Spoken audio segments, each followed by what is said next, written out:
I was thinking for a long time about making some fucking Exodus of the Earth videos.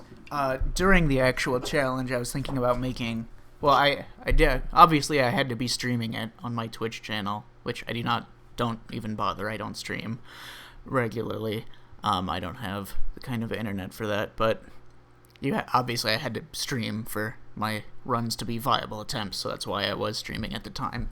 But yeah, I mean, I was thinking about making some videos, and then after the challenge was over, I was thinking, you have to understand that this 2-week contest period thing was so involved just the entire time. It was an unmatched experience for me. Like, I've played fighting games and gone to tournaments and stuff like that, but none of it is as involved and competitive and just like sweaty ballsack as these 2 weeks were. The sheer fucking grind of every single person involved, the amount of information spreading and being created and consumed and applied all over the place and just exponentially exploding into techniques, routing possibilities, application stuff. And the constant just like understanding of the other runners and what they're doing and what strats they're going for, and different people's different information, and people constantly doing runs and constantly learning more, constantly doing more runs. I was constantly doing runs. I have like fucking 80 hours on Exodus of the Earth, which is not even that high relative to the real competitors in this category.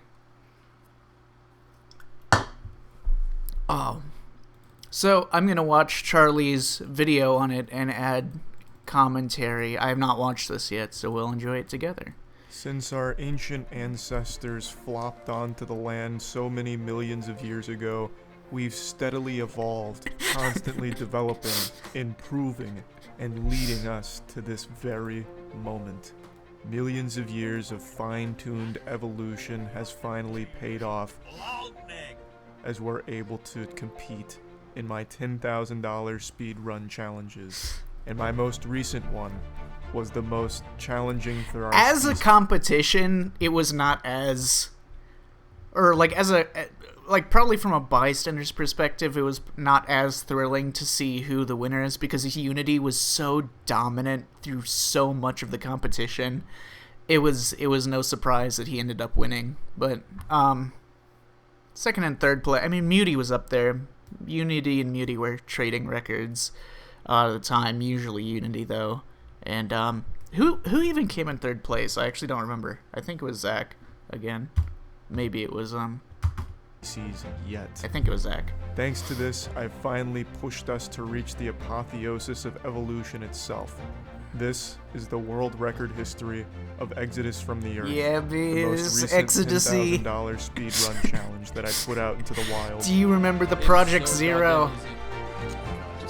So I remember watching a video, because I was in the Discord constantly throughout a 2-week period. I was not a human being during that time. I was just an Exodus from the Earth machine. So I did not have like life attributes or personal relationships or anything at that time. And then afterwards my brain was like broken for that's why I wanted to make videos on it, but I couldn't think of how or why, or it would take too much effort and time to do, because I was just so Exodus pilled for like locked into that mindset for the competition. It took a while to shake out of it. But I forget what the fuck I was talking about. Oh, that's right. I didn't know how closely Charlie was following everything. Like, there's a big difference between, like, I think being an outside observer and, like, kind of seeing the runs and maybe keeping track of, oh, the record got traded, oh, this guy's got world record now, versus being in the fucking thick of it and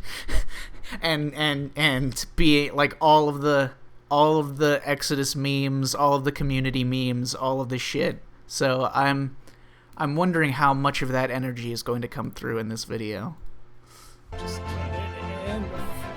So goddamn easy. I don't know how loud this This is. game's similar to Crysis. Yeah, you could say that.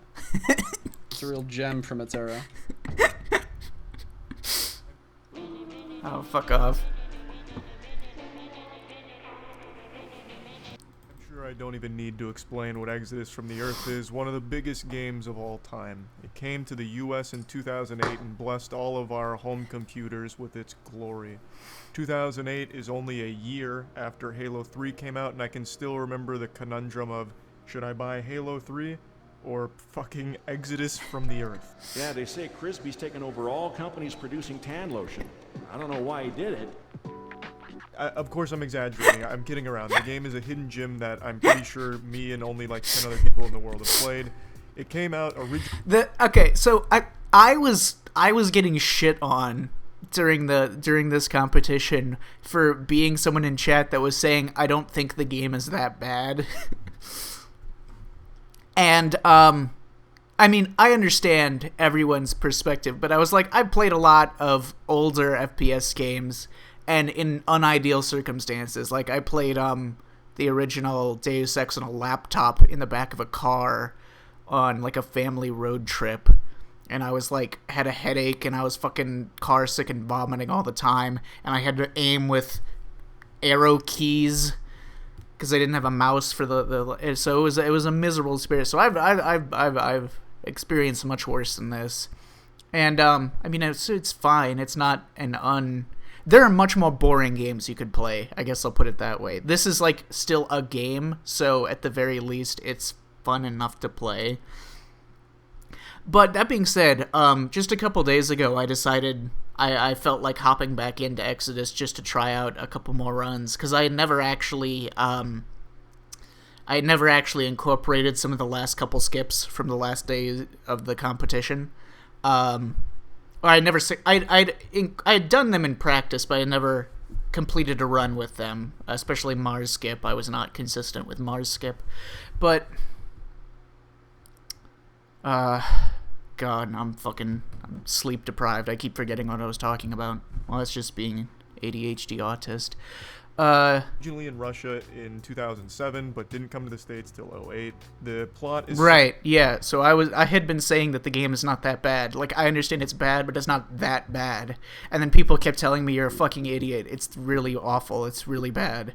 And just recently, I tried to play it again, and after the high of the competition had worn off, I could not get into it anymore.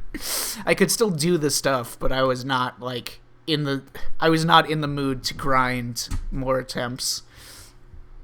Centered around the Earth being in trouble in the year 2016, that fucking far future dystopian year. In 2016, the sun becomes a red giant, which is burning all the life on the planet to a crisp. And the solution is to find a habitable planet. So in a panic, they spec all of their points into space exploration to try and quickly find a habitable Earth-like planet. And meanwhile, And see, this is the kind of shit that I'm talking about. Like, the plot is incredibly goofy. So the thing that people, everyone sort of unanimously agreed with is that the game is hilarious. Like, they're like, okay, it's actually, a genuinely good comedy game. The lines and the deliveries and stuff are just priceless. But yeah, I mean, I didn't think it was... I thought some of the ideas were clever. Maybe it's because I'm looking at it from the underdog perspective of, I've never heard of this. I'm, treating it the way I would treat, a friend of mine turning in a college final project or something, but... Corporation develops a vaccine they claim will allow humans to live in hostile environments. The purpose being, you can take this vaccine and then live in a previously uninhabitable planet that they've discovered. But suspicion starts to arise because its sinister leader, Jack Crisby, and Axe Corporation itself are suspected of being behind the disappearance of an astronaut who had just returned from space with news of a second Earth. I know, and we're only halfway through the plot right now. Your toes are probably curling in euphoria with how great the narrative is. So, they get investigated, and you play as that undercover agent, Frank Rickson. Fuck yeah, Frank. Guy with a stock of one-liners and almost fetishistic love of firearms. I didn't write that line. This is in the official summary of the game because I wanted to see what they had to say about good old fucking Frank here. It's our boy. So, you play as Frank Rickson. He's investigating, and it turns into an absolute goddamn bloodbath. People getting slaughtered all over the place as you're trying to investigate and take down Jack Crisby and the gang. Honestly, this is work that rivals Tolkien's narratives. I mean, now that you're all brought up to speed on this riveting plot, I'd like to explain how I... See, that's the thing, is that there's, like, almost no plot between the opening cutscene and the ending cutscene. There's very little, like, additional narrative besides that. It's mostly just going through the game itself and, like, weird other implications of bizarre shit.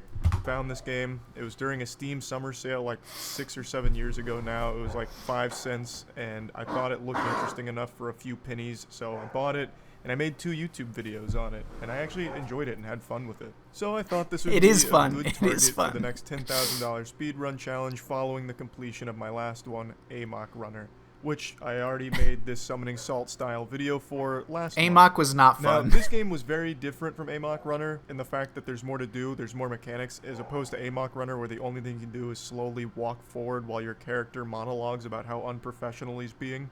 This game is actually just kind of fun. It's very Half-Life-esque is how I always... Okay, so the top runners would complain about, like... So, bunny hopping is not that easy, and people complain about, like, the FPS limits and stuff that were put in place for the competition, and, like, the way that it registers, you have to be, like, really frame precise for bunny hopping jumps, and people found that annoying, and, the car physics are kind of wonk and can fuck you over, and that can be annoying.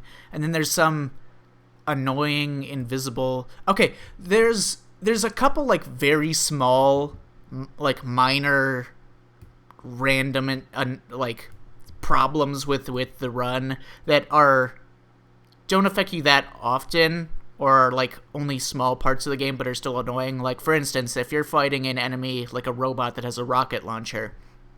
No, sorry. If you're fighting an enemy that you have to use a rocket launcher on, or a grenade launcher, the underbarrel grenade launcher, if you're ever using those in a combat situation against enemies with guns, there is, like, depending on the physics interactions, there is like a chance that as soon as you shoot the grenade launcher or the rocket launcher, it will just collide with a bullet that happened to be right in front of the barrel of it, and you will instantly blow up and die, and you have no control over that. But that is extremely rare. But it happened to me a couple times, and I did see it happen to, I think it was Unity. Yeah, because Unity didn't know what the fuck happened. I did remember that. Think of it and how I describe it. And the speedrun is beyond exciting. And another great thing about this one for the challenge was there was already... The other huge annoyance is the game state problems, which, like, fuck with certain physics interactions and saving loading interactions and stuff. Especially the opening. Once C13 was a thing, the game state was just so unbelievably frustrating to deal with. So, game state fucks with C13. It's not difficult, because it's right at the start of the run, so you just constantly just reload until you get a good game state. So that's not a huge run killer per se. It's just incredibly obnoxious. And then the actual more deadly run killer was, like, game state fucking with dam skip or stuff like that, or getting bad like getting a bad mine skip. For a long time, Cyborg fight was really inconsistent. A template to follow, because on day 0 there was already a speedrun record that had taken place in 2018. There was only one person that ever ran this game before this challenge. His name is Deluxy. Deluxy in 2018 had actually optimized an extremely impressive speedrun route for this game.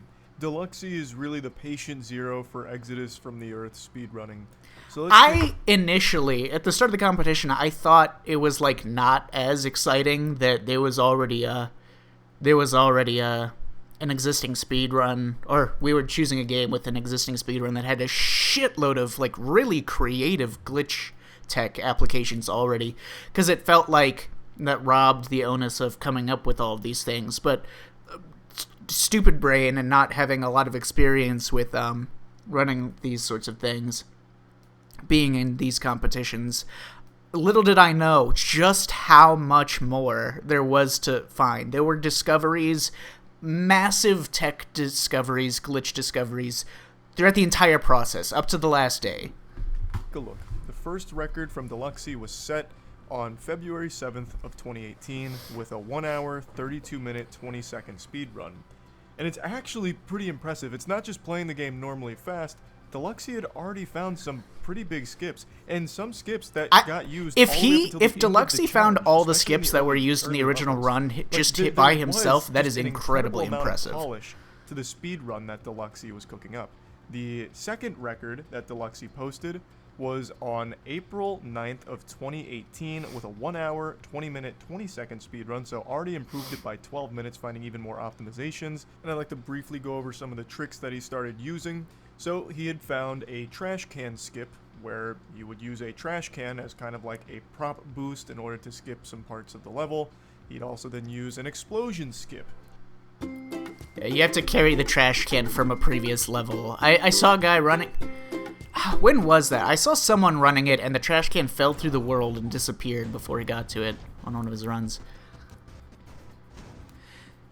This skip is nuts to me. I completely understand how it works, obviously, but the idea that Well, as someone an discovered early it, car I guess I'm out just of not a bounds. creative enough Finding glitch out of hunter. bounds this early while being the only runner is extremely impressive because he wasn't competing with anyone. See, like, this He makes was more just doing sense this to for me. the fun. I would understand, like, there being zero community for a game and being able to find out-of-bounds glitches. Because that's just physics. That makes sense. But, like, finding weird death plane, save mashing, reverse physics interactions to, like, skip through the force of a cutscene into love of another the loading sport. zone. An absolute weird. madman.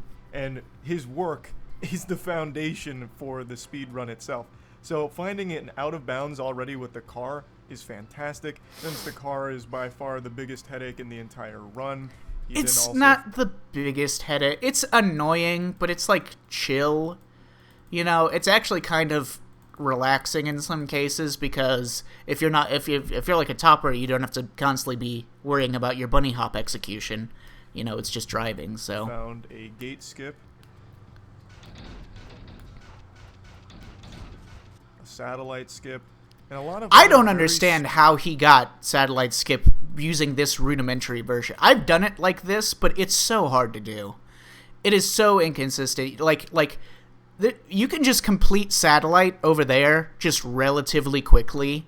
There's like a pretty fast version of it you can do. And I came up with a fast satellite before I even realized that you could use the rocket launcher to lock on at long distances. So I could have actually improved the fast satellite by another 15-20 seconds or so. So fast satellite, if you just do satellite quickly, would only take like a minute and 15 seconds, maybe a little less.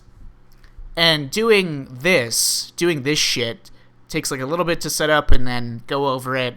If you do it quickly, if you do it like first or second try, or you get like the car to go up the fucking physics objects quick enough, it's like 45 seconds. So it's not even a huge time save versus the enormous risk of it not working quickly and then you're just stuck going up this wall. I had instances in practice, obviously not in runs, where I was fucking hitting this goddamn wall for like 40 minutes straight without getting a successful satellite skip. small optimizations like quick save spamming, cutscene skips, save loading. Like, there was a lot that he used that was used all the way up till the end. So throughout 2018, he competed with just himself, setting his own records. So the third record that It's he just set incredibly was on- difficult. And there's so many places. Like, it's so hard to get at the right angle, and there's so many places where your car can get stuck, and there's so many. Like, you can spam quick save to drop the frame rate to, like, push your car in certain directions, but then you can overestimate that, or it can fail to go. It can fail to turn at the right angle, or most of the time it'll just pop off the wall, or like start sliding downwards, or get stuck somewhere up here, just like clip in a way and get stuck. on April 29th of 20. And then, because the way the quick save works, and he'll probably have to explain it for other skips later on, but saving and loading in this game is physics objects carry over momentum. Anything that's like a platform that has its own movement applied to it carries momentum. So all the car sections, for instance, this cliff that he drives off of here, where am I? I'm at 637. So finding it This out cliff, of bounds if you were to quick save right here and then load, you would just drop straight down. If you were to quick save right here and then quick load and just like let it sit for a bit and then just hit play, you will just drop like a rock. It will not carry over your momentum. And it's like but it does carry over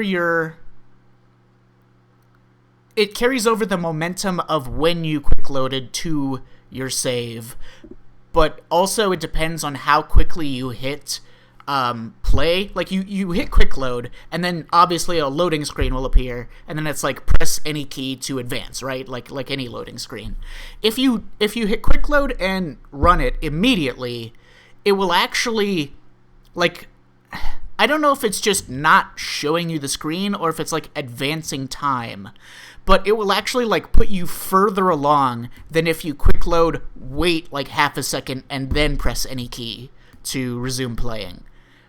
In which case, so like for instance, if you're falling off a really high ledge, there's a glitch in the game where if you hit jump at exactly the right time when you hit the ground, you can jump and not take any fall damage and not fucking die.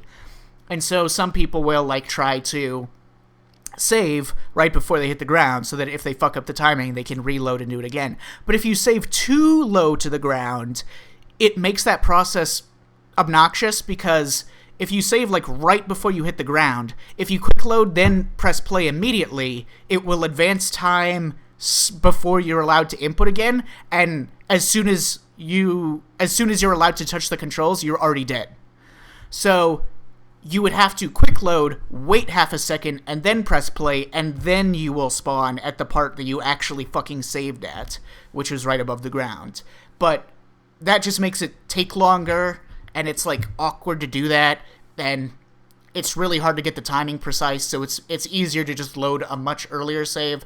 That's a glitch that is used constantly throughout the run in certain skips after it was discovered, and it was a bitch and a half for the entire... It never got better.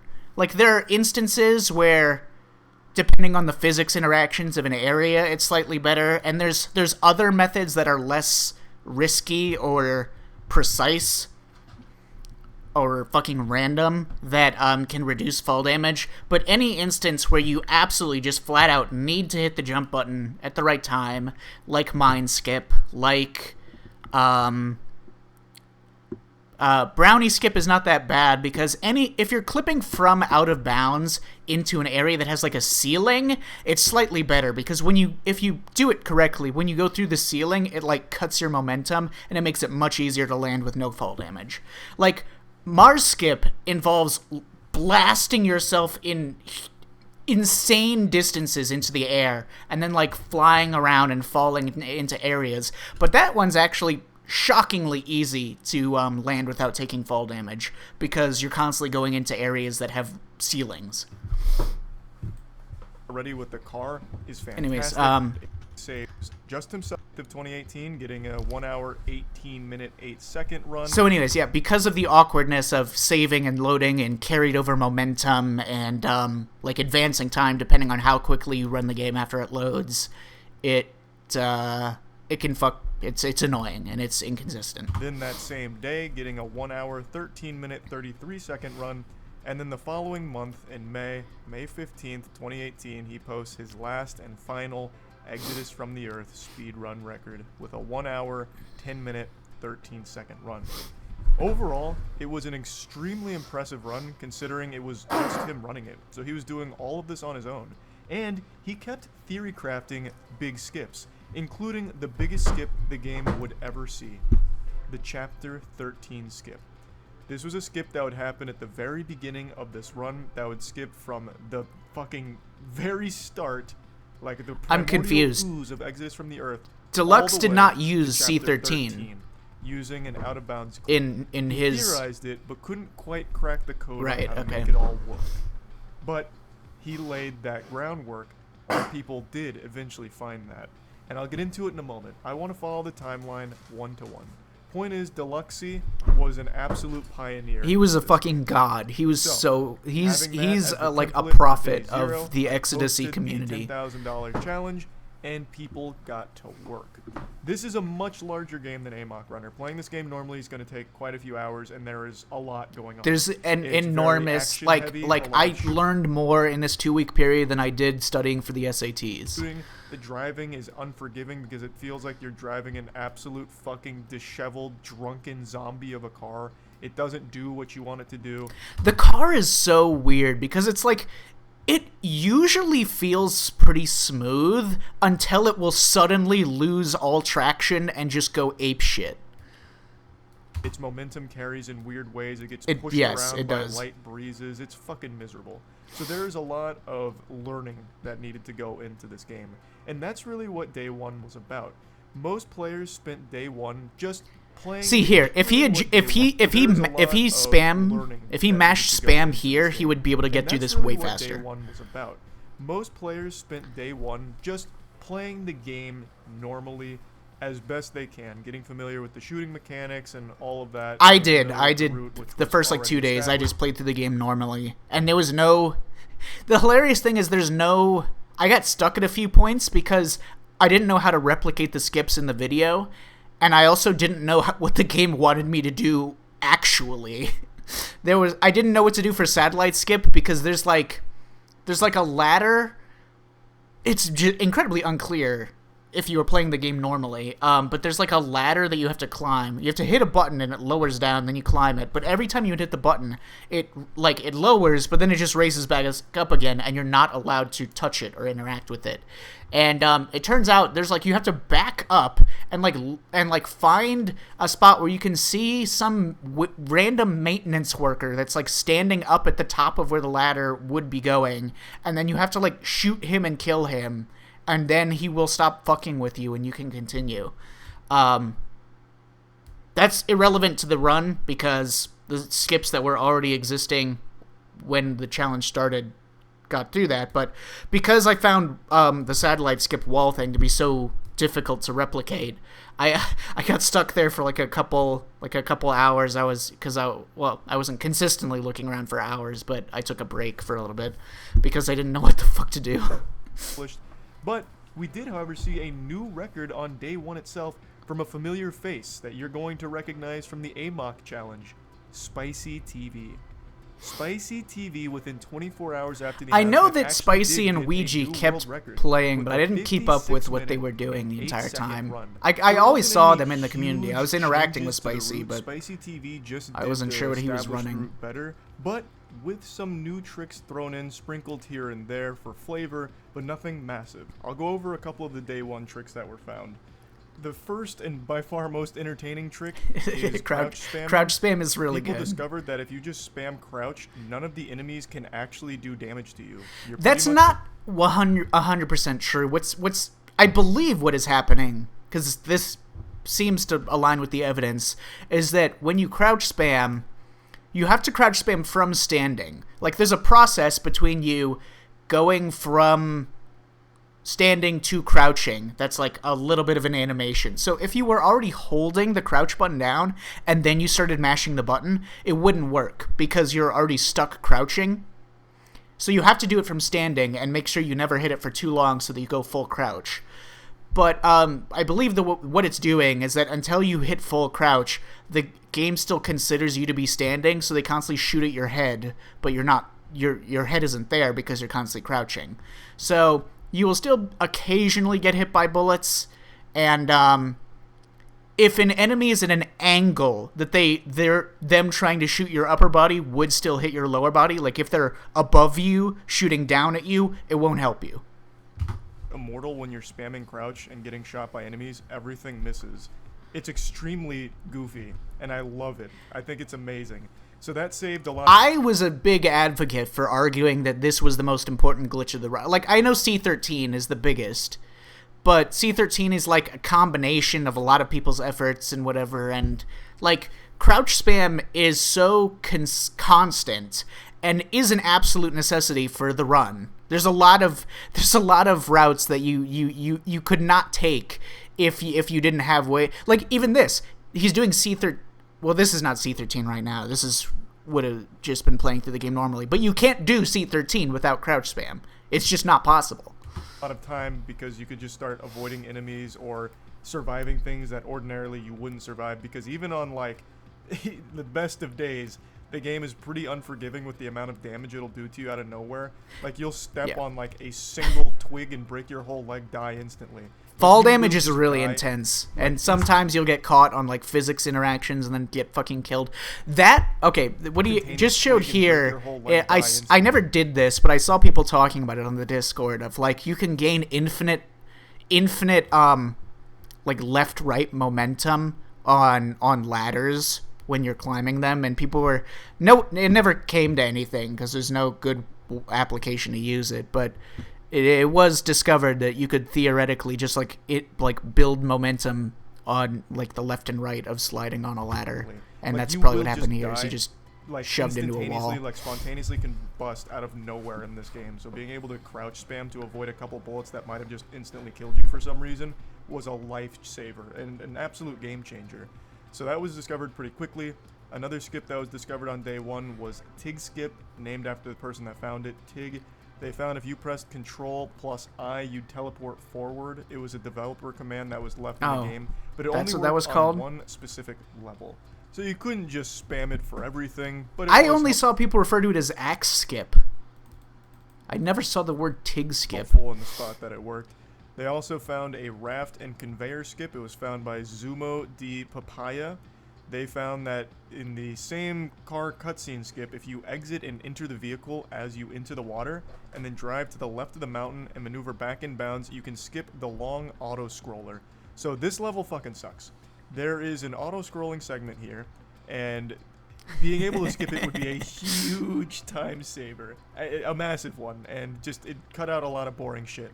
And luckily it was found pretty much instantly. I will say, the run, like, it changed a lot over the 2 weeks, but the run was never boring. It was really good, like the whole... no, I wouldn't say good. There's parts of it that I don't like doing. I really don't like C13. I really don't like... Like, there's multiple versions of C13, and they all suck, and I don't like the game state shit, and it's so annoying to do. But, and I don't like, I don't like a couple of the other ones, but like the game does not have boring sections. Like everything that would theoretically be boring is cut out. It is raw fucking gameplay the whole way through. The vehicle, right as it touches the water here, you can then drive to the left of the mountain out of bounds and then get back in bounds to skip all of that dog shit.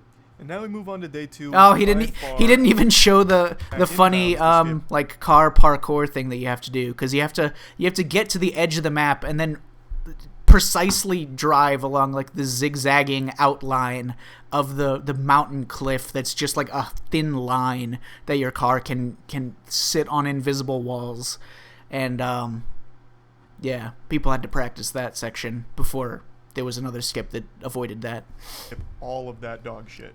And now we move on to day 2, which by far had the most craziness happen.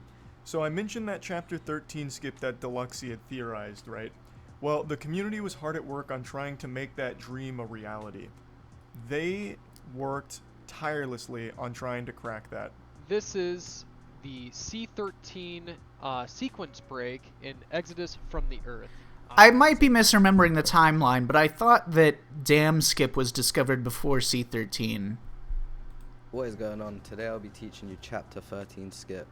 This is going to be the new chapter 13 skip, or 13.5. Because if you could do that chapter 13 skip, you would cut about 20 minutes out of this run. So this one trick would nearly cut this run in half on its own. So the community was working together. It was a collaborative effort, but was ultimately put all together into this nice cauldron of beautiful, tasty stew by OnTrigger. OnTrigger put all of the methods together and figured out the way. It is a really involved skip. There's a shitload of different glitches and like concepts that come together to get it. Fall down, which would skip right to chapter 13. This was a combination of Albert Hammack discovering item prop climbing up the hand in the center of the room. This is the first major trick used in the run. You go grab a chair, you turn it a certain way, and then you use it to surf up this hand in the middle of the room to get to the second story.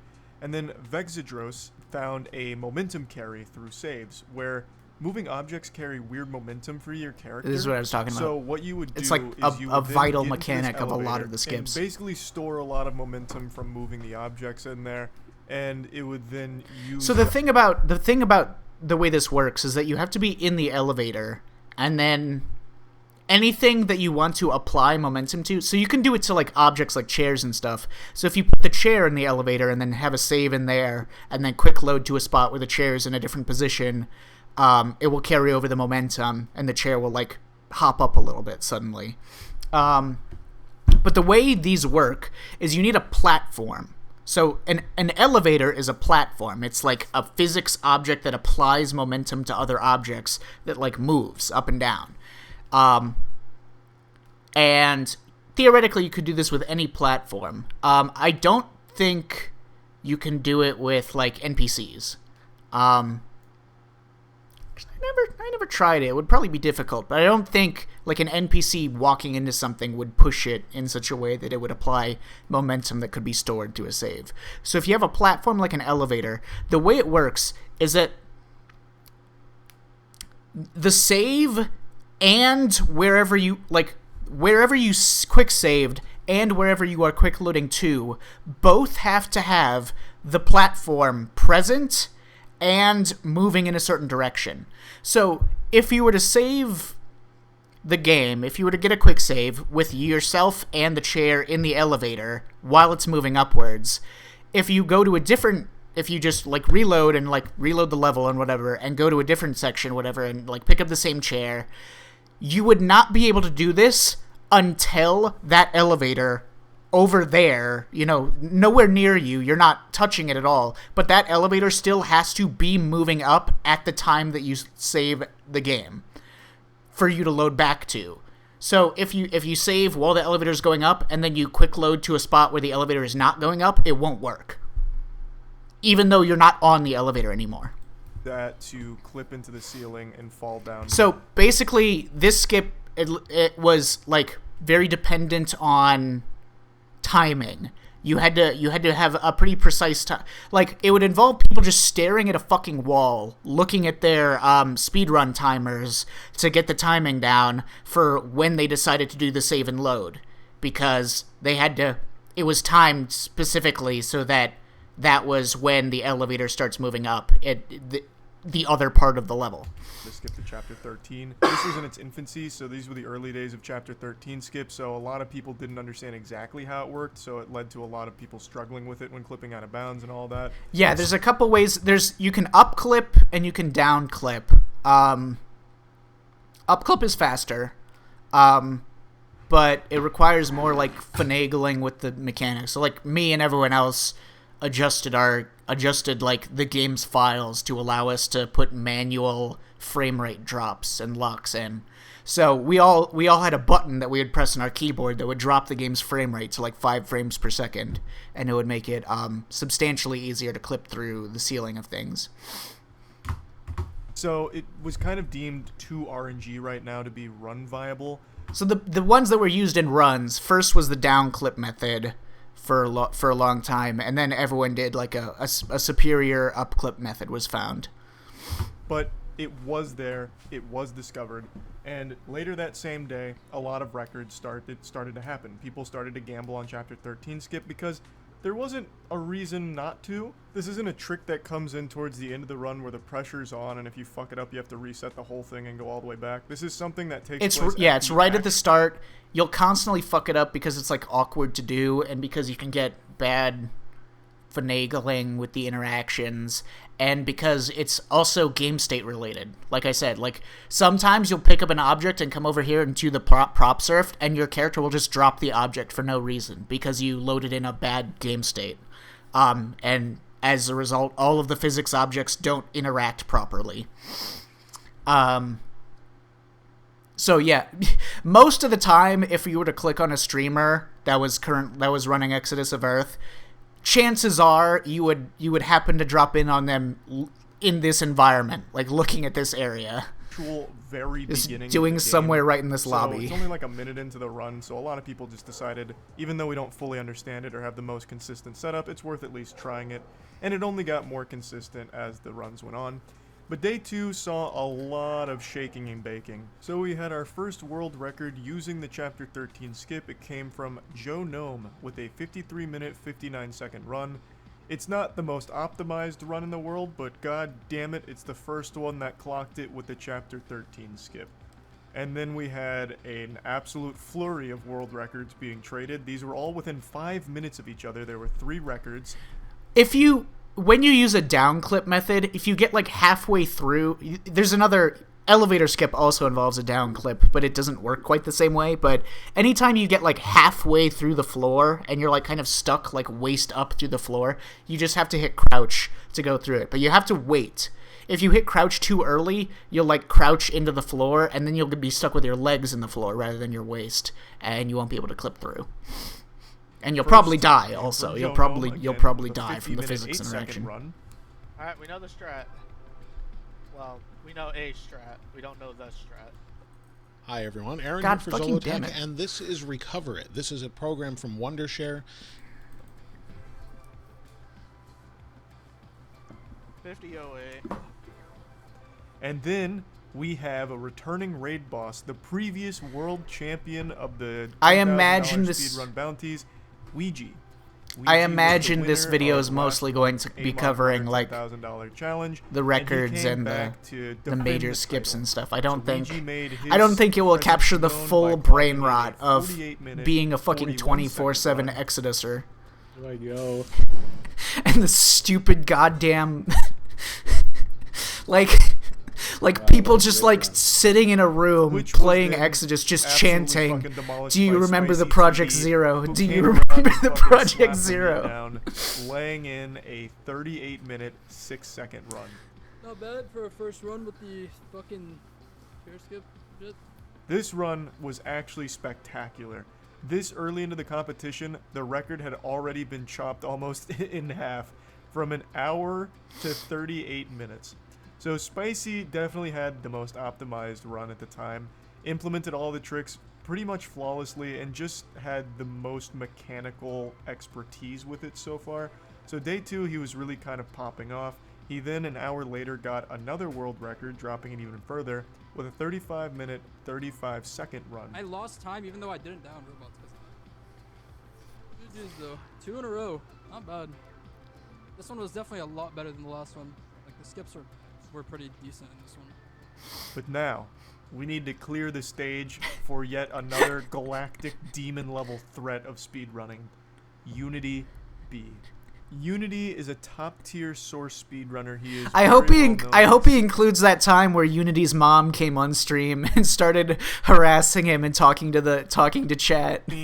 This man was basically fucking created in a test tube in a lab, combined all of the genes of the best speedrunners of all time and put into one person, rolled up into a fucking monstrous package. Unity B came in after practicing the run for, I don't even remember how long, but he wasn't at This it for guy was very long. disgustingly Came in talented and this got entire a time. 33-hour, 12-second world record. The kind of guy He you look at also it and you're like, started you're clearly a incorporating bunny robot. That's hopping not into the human. speedrun. Bunny hopping is a term I'm sure you're very familiar with. It's optimized movement. When you do bunny hopping correctly, you move faster than any other ways of traversing. So the way you bunny hop in Exodus from the Earth is you I could not get it consistent enough that it would be worth it, because anytime my momentum cuts, it would just be a time loss, and my fingers hurt doing that because I don't usually play WASD keyboard games. So I did not ever use bunny hopping for basic movement, but I did use it for individual skips that required it. It's no different than most other bunny hopping. It just looks a little wonky in Exodus from the Earth, but it's fundamentally the same thing. You're strafing left, right, holding DA, holding A, all that. If you know bunny hopping in other Source games, you know it in Exodus. It just looks very silly in this one, in my opinion, but I think that adds to the charm. We're only 48 hours into this son of a bitch, and it's already getting scarily optimized. You have people bunny hopping, spamming crouch to avoid damage, grabbing props to jump over triggers and skips, going through entire fucking chapters, skips, doing crazy shit. It is a beautiful sight to behold. And day 3, they decided to tackle another issue entirely. This 30-second God ritual damn it. balances There's blood so many sugar and it ads. is so simple you can do it at home. It's So at this point in the game, or at this point in the run, because C13, you skip the first 13 chapters. It's just about because there were actual other skips that were involved in those first 13 chapters before C13 became normalized and everyone was doing it. Like axe skip, like some other optimized movement in the sewers and other certain things that you could do. So it's like slightly disappointing to see that that's not getting covered because C13 erased all of the need for all of those skips. But that's the thing that really struck me about the nature of speedrunning is that like no matter how fucking fantastic any individual run is with the current skips, it quickly becomes irrelevant in a real any percent sense. But like it's still so much content. Like by the end of it, you know how to run this game hundreds of different routes, hundreds of different possible routes you could have taken to this game, completing different chapters and doing different skips or not skips or skips that negate other skips. But yeah, at this point, C13, you skip right from the beginning to the water section, which goes straight into the garage, into the car. And then you have the car goes until you hit dam, then you come in a dam, you do the car for a long fucking time, all the car shit, until you hit Mars. And then Mars was still, at this point, pretty much the same as it was. The only major skip for Mars that existed even when the competition started was Mine Skip, I believe. Yeah, Mine Skip would have been the only one. Shut the fuck up! The performance. The game has performance problems, in specific a memory leak issue, and that was a big pain point for a lot of people because sometimes the game would just straight up crash. And people within the community... Memory leak was mainly problematic for Mars, especially Mars level 1. It's like the largest level in the game. It introduces a new enemy type that takes like an outrageous amount of memory from the CPU. And so if you don't kill enough of those enemies, it'll just continue to eat memory, and just like, even if it doesn't crash, every save and every load for the rest of the run will get longer and longer and longer. Actually developed a speedrun patch to fix it, so it would stop it from crashing due to a memory overload in the later half of the game.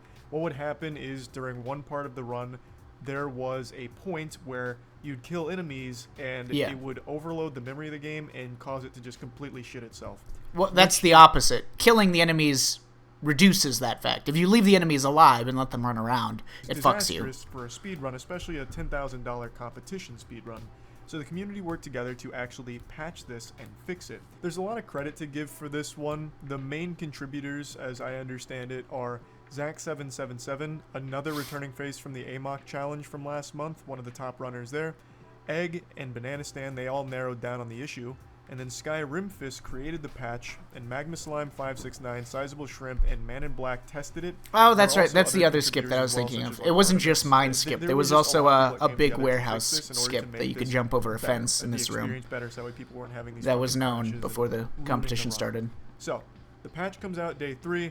We, of course, allow for the patch because, obviously, I don't want this to be just some, like, RNG crash fest. Like, that sucks.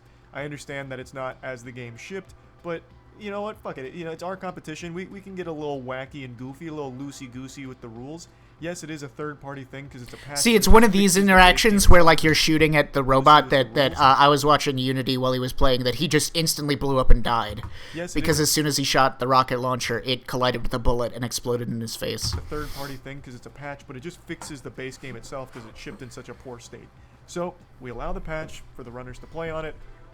After the community rejoices and everyone gets back to running. So now let's talk about the next couple of days. Days 3 through 5. Unity gets yet another world. He's still not explaining damn skip. This is one of the more fun, creative ones of like using this box to like jam up the mechanics so it won't the platform won't move properly. With a 31-minute, 1-second run. Dude, what is this? Actual kid. Anyways, original Dam Skip was using this box to like throw it over into the wheel wells between the car so that it like jams the car, but it has to be touching the car and also fall in such a way that when you you raise the lift, it gets stuck. And then you get on top of the car and then you shoot the box to dislodge the box so that it's no longer blocking it and the platform can move up with you on it. But it's also important that the box still be touching the car because a physics object, this was not really realized until later how the skip actually worked, but a physics object other than the player has to be touching the car when you hit the ceiling and you get stuck, and it won't raise you anymore because it's at least smart enough to know that you're there. It won't even kill you, like crushing you. It just stops raising. So then, while you're standing on the car, you can't move anymore. You shoot the box, and it like touches the car again with the physics object, and then it will clip you through the ceiling. Now, this was incredibly inconsistent because it also relied on game state things. So if it didn't work, you would constantly just save and just like quick load until you got a better game state. If it was like people were like going back to main menu, then reloading into the game and stuff, trying to get a game state would actually fucking work and clip them through the ceiling, it was pretty miserable for a bit. But it got more consistent sometimes. I don't know. People were still like, I saw Muty bitching about this and like doing even at the finalized version of Dam Skip. On like the last couple days, so it was bad. All the game state stuff was bad. Unity. Anyways, what was I gonna say? Yeah, so the advanced version of Dam Skip was that you would just use better movement, so you would hit the button to raise the platform, and then just really quickly and precisely bunny hop jump and get like around from here and like around the corner and above the fence onto the car as the platform is raising, and like parkour and platform up to the top of the car before it hits the ceiling. So you just have to be faster with your movement, basically. Took some practice, but it wasn't as hard as I thought it would be. Anyways, then you still need a physics object to touch the car so that like it will stop having collision on you and it will let you clip through the ceiling. So you have to throw a grenade at the car. Now this means that you need to have a route. This will become relevant later when more skips are found, but you need to at least make sure that whatever route you're taking gives you at least one grenade by this point, so that you can throw a grenade at the car. He gets yet another world record with a 31-minute, 1-second run. He's probably not going to explain elevator skip either. What is this? Actual kickflip, fucking Burnout Paradise Power Roll. Yeah, there's a couple skips, so he's not explaining. There's like a big fiasco with people trying to figure out elevator skip. There was a huge fucking community-wide effort and tons of confusion around crane skip, which was a necessary part. And also, he was just showing right there improved like water skip. I don't know what this section where you're driving underwater for like 2 minutes straight. I don't know what this was called. Big S skip. But yeah, this was also another realization that was taking advantage of. I hope he explains wormhole, because wormhole is one of the weirder glitches I've seen in a game. Crane skip is just like a jump with a car that you have to like get over an invisible wall and a physics object in the game, and there's a couple of different ways that you can manage to do it. You can go off the ramp, you can use saving momentum to like get extra height in the air with saving and loading. You can hit the rock ledge in a certain way. You can go off to the left of the physics object in such a way that you still collide with the loading zone, or not the loading zone, but like the checkpoint after it, even though you didn't actually make it to the place that you're supposed to be, and then you like reload up there. So there's a couple different variations of doing it. Most consistent by far was using quick saving and loading momentum storage. Burnout Paradise Power Roll.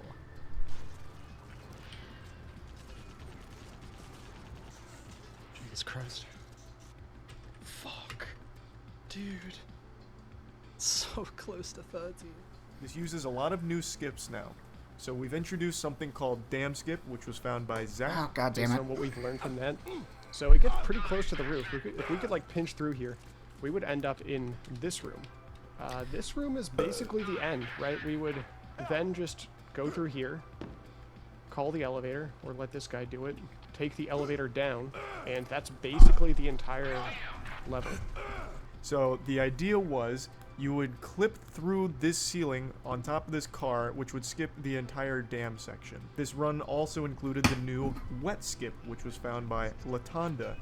First thing you need to do is you need to drive across this trigger, so if you were to reload... So I hate this is a great example of like the car controls worse when you're underwater. I think because there's no actual water physics in the game, obviously. You're not meant to be here. But I believe that because they just like didn't design these spaces for a car to be on or anyone to stand on, it has like worse traction and worse collision than the roads you're actually supposed to drive on. So like this is a great example. There's a loading zone that's like right around here. You can't go too far to the right, and you have to make sure you drive far enough. There's a loading zone here that you have to hit that will give you a certain checkpoint, and you need to hit this checkpoint to be able to do this skip. But if you go too far forwards, there's a zone here that you will hit that will just eject you out of your car and kill you. So you have to hit this invisible plane and then like turn right. But the physics are so fucking bad here that even if you just tap right, your car will completely spin out around here. So you have to be pretty precise with when you do this. So if you were to reload, then you would respawn on the island. Admittedly, I don't know exactly where this trigger is still, but it seems to be somewhere around here. After that, we're not going to respawn on the island. We're instead going to... And that is also affected by game states. So sometimes you would have game states with better road traction.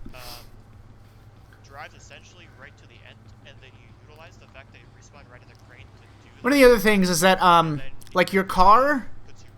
The car control's kind of weird in that, it just maintains whatever speed it's at. So you don't have to keep holding forward like you would in most games or keep holding the accelerator. Like, once you hit top speed, you can just stop.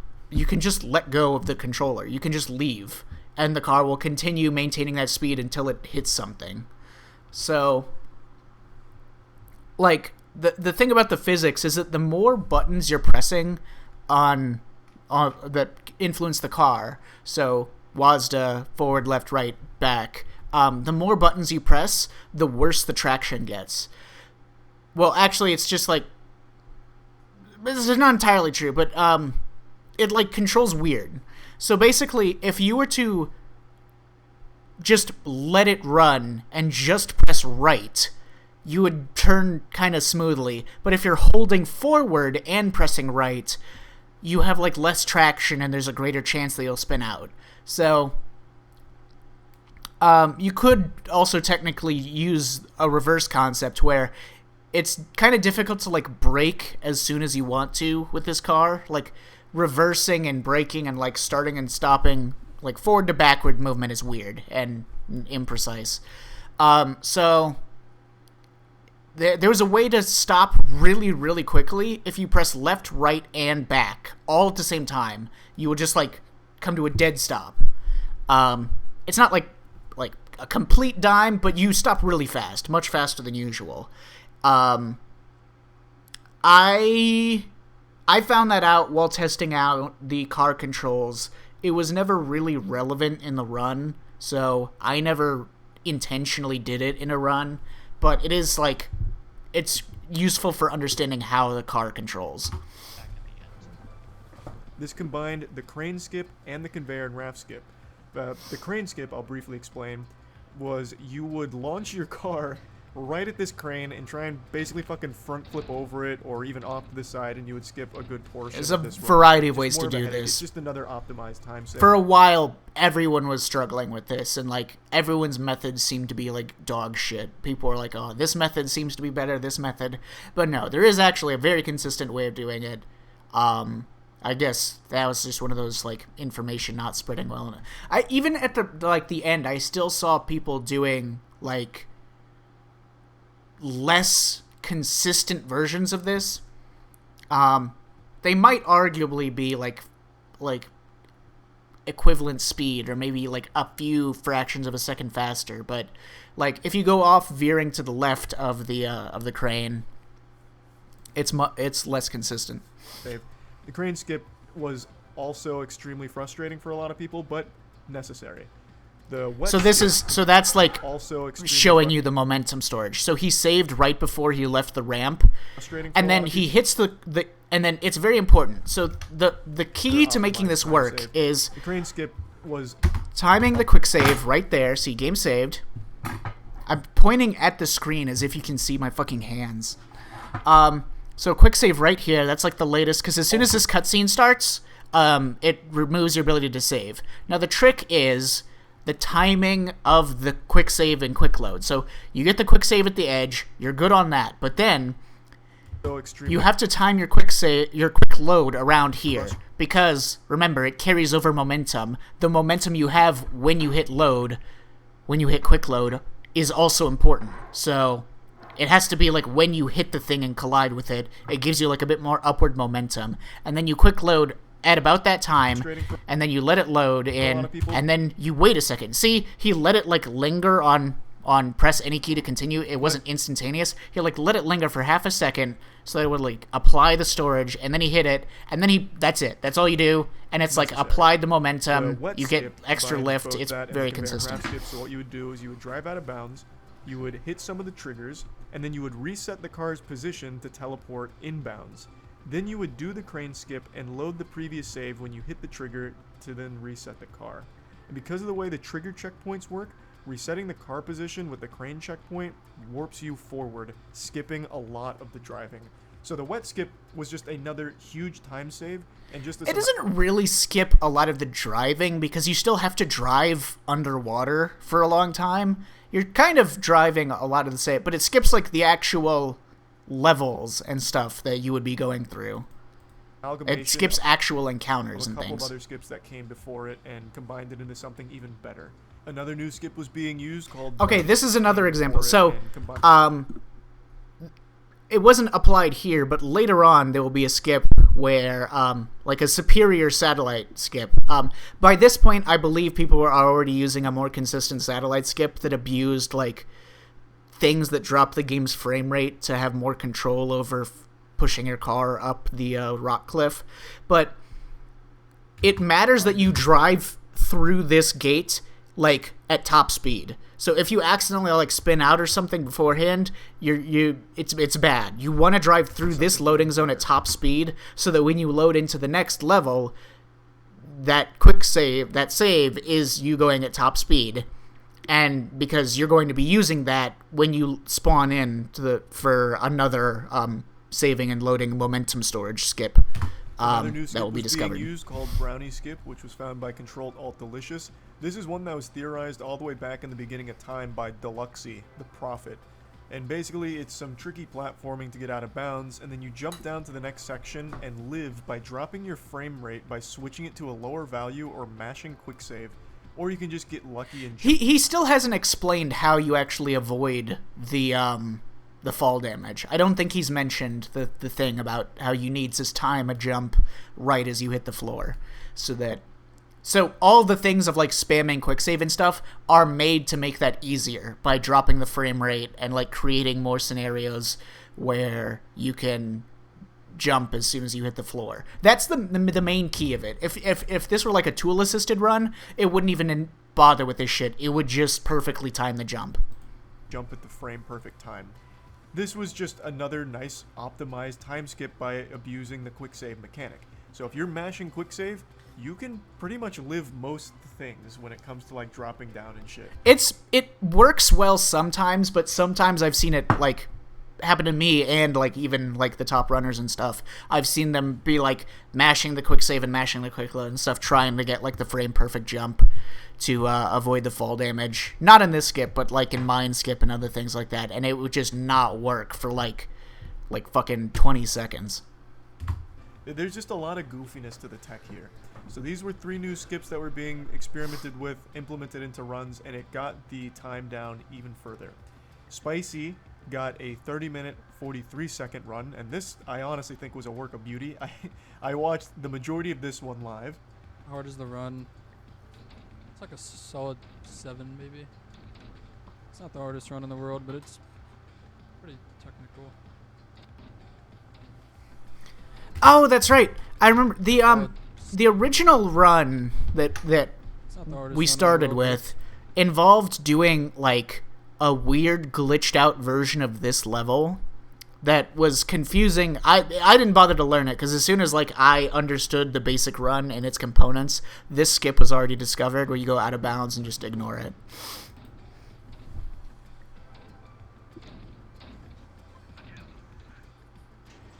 So fucking slow. Whatever. Hit still record. That was so bad though. Fuck, man. I don't even know what I could have done for that. Even if that was fine, that still wasn't sub 30. But later on, Unity got a 29-minute, 7-second run, our first sub 30.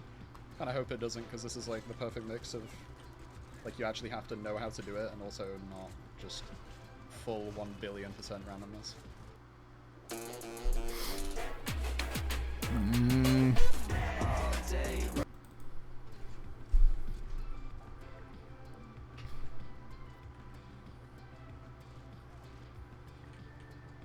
Fuck off!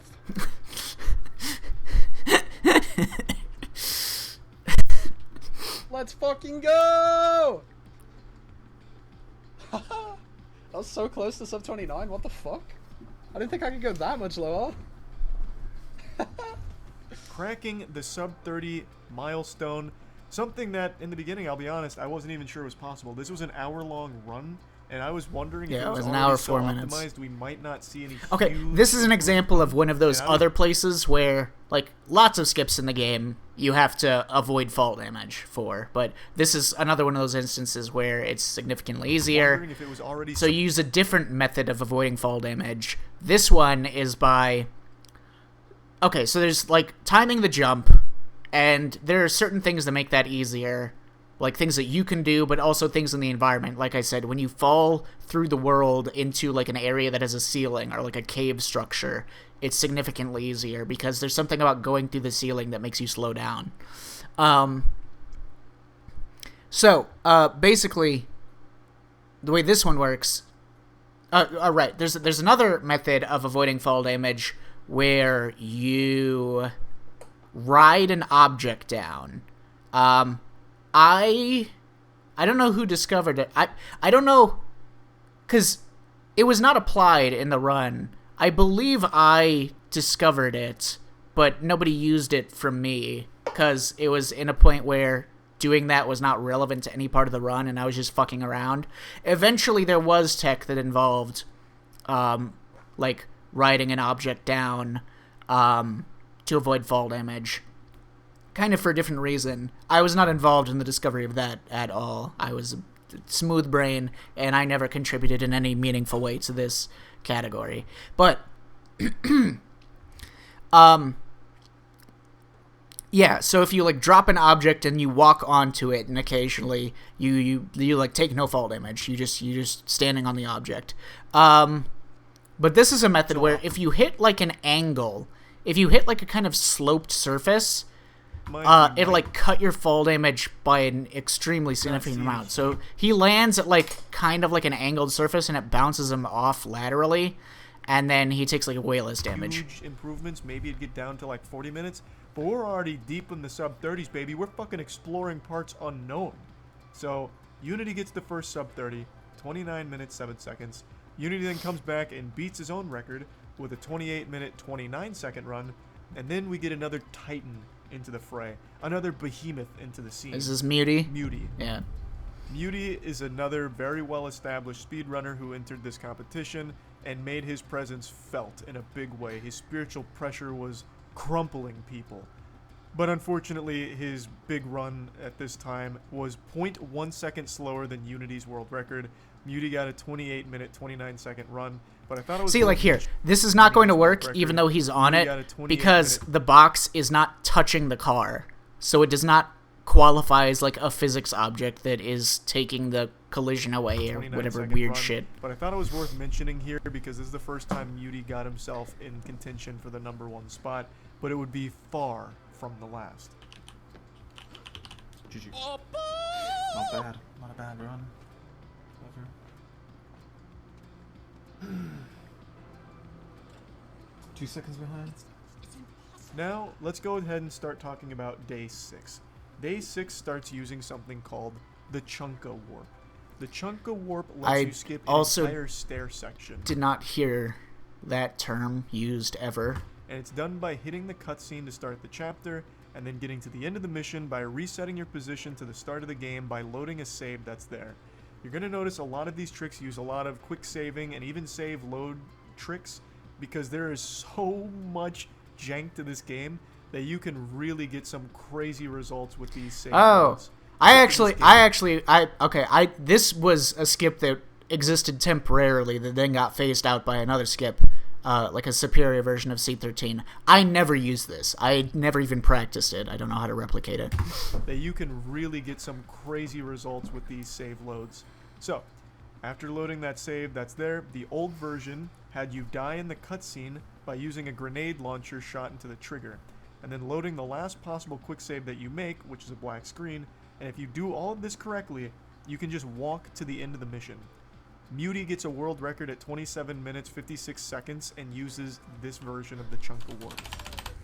BetterHelp gives you access to over 20,000 licenses. Uses similar. Meaning that you can get online therapy. Discovery was obviously necessary for the superior version of C13, but I never used that particular clip to get into that room. Better at this. Ooh. No, we didn't. Okay. Fine. 37. Fresh meat. Not bad. Not bad. That fucking time loss. The grenade. However, this was improved later.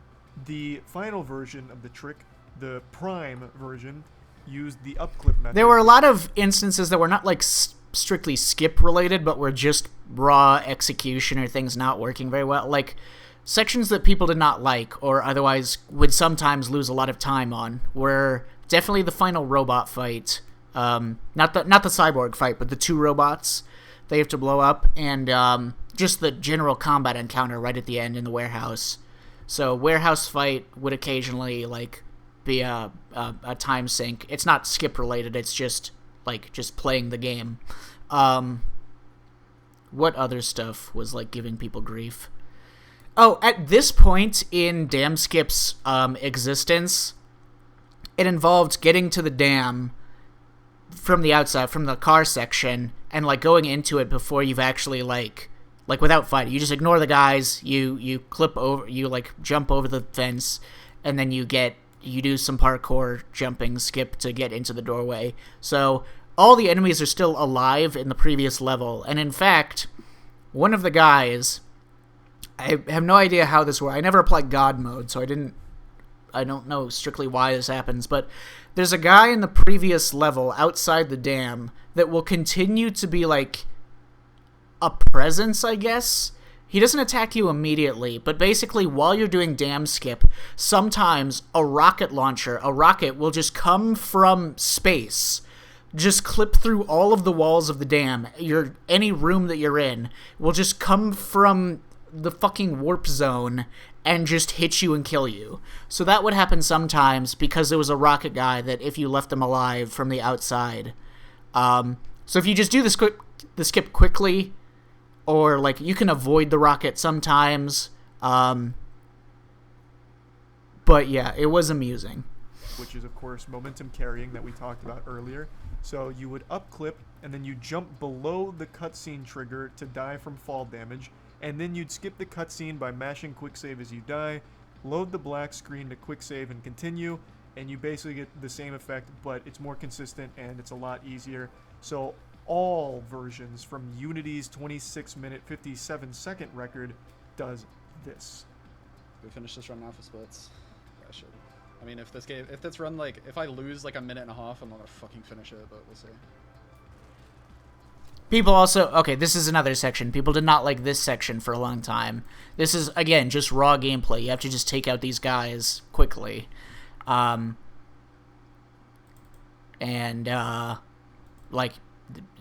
shooting them and hitting them, and sometimes they, like, hide behind objects depending on how you move and if you're not fast enough, and it can be, like, an awkward time loss.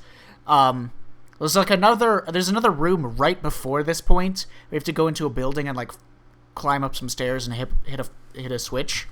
And doing that, there's like a slow, easy way to do it where you just crouch spam and ignore the enemies mostly, and like go the slightly longer way around. But then there's a fast way, but you have to be like really good with your shots and killing the guys so that you can do parkour movement that obviously does not involve you crouch spamming, so you're vulnerable to getting shot, which is why the enemies need to be dead by that point, for it to be able to save time. And so that was like a potential time loss that would sometimes fuck with people. So That guy just naded himself. That guy's helping me out. yeah, a lot of like big time losses were just like, I don't mean big like several minutes, but you know, at this point That could have been nearly sub 26. we're just certain These splits that are kind warps of became hard to do integral the fast. run.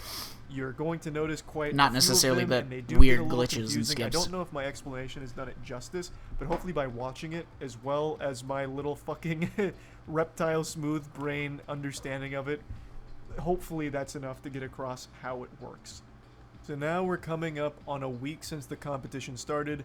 Really, days 7 through 10 saw even more glitches and tricks being discovered to continue Fuck pushing yeah. this into Wormhole just is so absolutely cool. outrageous It's territory. such a fun So, glitch. We have something called the Suballine's Wormhole. So my goal is to... I make have sure no that idea the how moment it works. the I don't think vehicle anyone does. It will load me. Like that. Okay, so if you see it load instantly, it worked. I mean, I know how to do Now, it, obviously. It's if I fun to hit do, but reset right now, I don't I'm know sure why it it grabs works the way it does. Suballine's Wormhole. Hopefully I didn't fuck your name up. So this wormhole works by entering the car and loading into the next section of the game at the same time. You can cause a wormhole glitch with the car's reset function. The reset function is something I've mentioned already, but I'll briefly explain a little bit more. The game has a built-in reset. So, you can cause a wormhole glitch by abusing that mechanic. The game will keep teleporting you ahead when you reach a certain point by loading a save with the car in the resetting position state. To do this right, you have to enter the next area, reset your car's position, and then make a save. Then you drive to a certain point, load the save, and you'll teleport forward. Right, so normally the game has like tons of little mini car checkpoints. Not saves, but just like weird... It has its own sub-saving system that is also not really affected by your own saves and loads. So that's why you can like load previous saves, but then still maintain further car checkpoints for respawning your car. Now, any time that you use a glitch, a skip involving this, you have to find a way to get your car out of bounds, because if your car is in a place where it's supposed to be, it will set the car's current reset to that area. So normally you can't save time by doing this because like the car will never, whenever you reset it, the car will never go to a point past what you've already driven. Now, for some fucking reason, when you enter the loading zone, frame perfectly, you have to get into the car while it's already in the loading zone. And it only works for this level because most loading zones are any trigger that you hit with the car. Like, for instance, doing the underwater one. The way you enter the water is that you have to get out of your car, let it roll into and then touch the water, and then get back into your car right away. You have to be fast about it, otherwise it will lock you out of being able to re-enter the car. But if you get back in the car while it's already touching the water, it will not remember to apply the effect, and you will be able to drive underwater. And that's usually how triggers work with the car. Usually, so like later on, the going from the long driving section into the satellite skip level, I think it's called Cosmoport,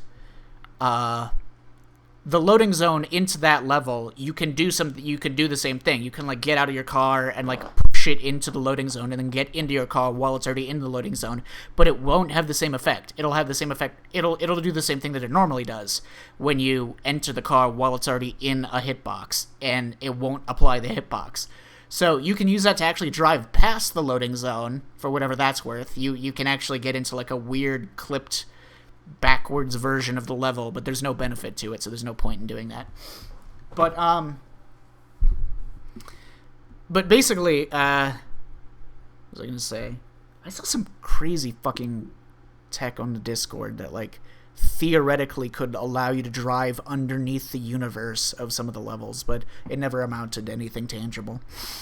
Anyways, for some reason, some unexplained reason, this one particular loading zone is different. It doesn't operate the same way that the other ones do, where if you leave your car in the hitbox and then get into your car while it's already in the hitbox, it will trigger the hitbox, it will load the next level, but it will like load a broken version of the level, and you'll be stuck in this like little corner that is like all there is.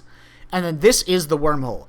It's out of bounds, so it won't affect your reset when you reset the car, but additionally, for, again, some completely unexplained reason, no idea why this works, when you load into this area, it will think that your car was further along in the level than it actually ever was. So you can drive to like 20% through the level and then reload this thing and then reset your car, and then it will teleport you to like 40% through the level.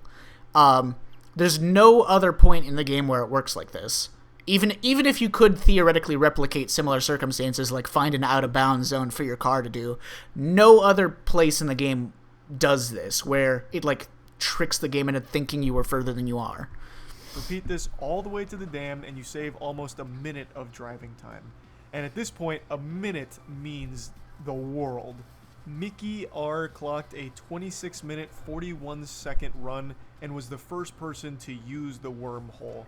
And all the future runs will also be using it, but Mickey was the first one to put it all together and get a great fucking run out of it. What?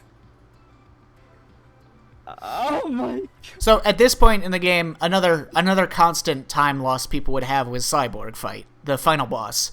No real tech was invented for it beyond what was used in the original 1 hour, 4 minutes. It's just like sometimes Cyborg has obnoxious pathing, you know. It took a while for people to understand how to make it slightly faster and more consistent.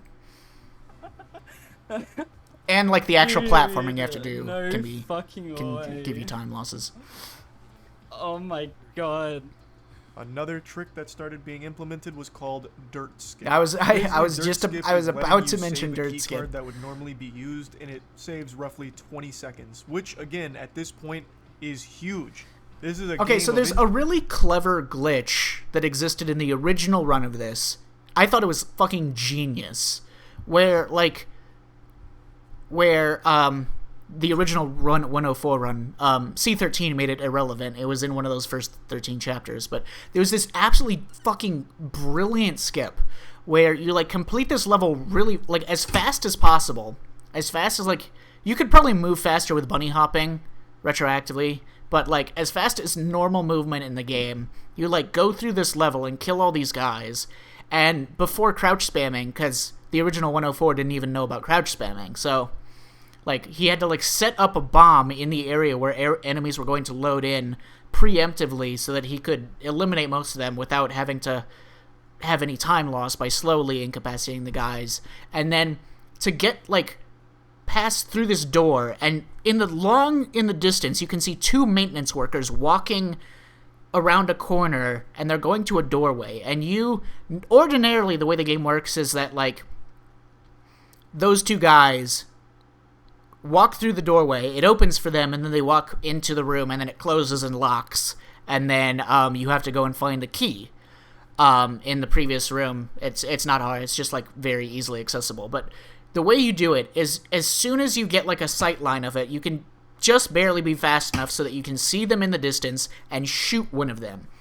And it's kind of hard to like do it precisely. There is a scope on the assault rifle is the best weapon in the game. It's like the most consistent, best accuracy, best damage. It's like it's the go-to for everything. And it does have a scope that you can use, like have more accuracy. But if you scope in, it like reduces your movement speed. So it was marginally worth doing it in this section, or like try to spray and pray. So it would be a bit inconsistent to try to hit the guys. But you have to hit one of the maintenance workers like twice. You have to hit him once, and then he like flinches from taking the bullet, and then hit him again. He flinches from taking the bullet. Now you have slowed him down enough by keeping him in place with those 2 bullets that you can catch up to him enough that you can see him while he's walking through the door. And then you shoot him again at a precise time while he's running through the door, and his AI will like glitch the fuck out, and he will just stand still forever, and thus the door will never close. So you have effectively kept the door open. You no longer need to get the key to open the door. But the other genius thing about it, despite that slight time save of not having to get the key to open that door, is that you can go back, you can trigger a cutscene, and then while the cutscene is playing, because it's like it doesn't restrict your controls, you can go backwards, go and collect the key that you were normally supposed to get, because that cutscene's long as fuck, and you have nothing else to do for that time anyways. Come back, and then you can use that key, because all the keys in this game are universal. If you pick a key up in level 1, you can use it to open a locked door in the final level, so long as there's a way to glitch into that position. So they use that key much later on to skip like a water platforming section.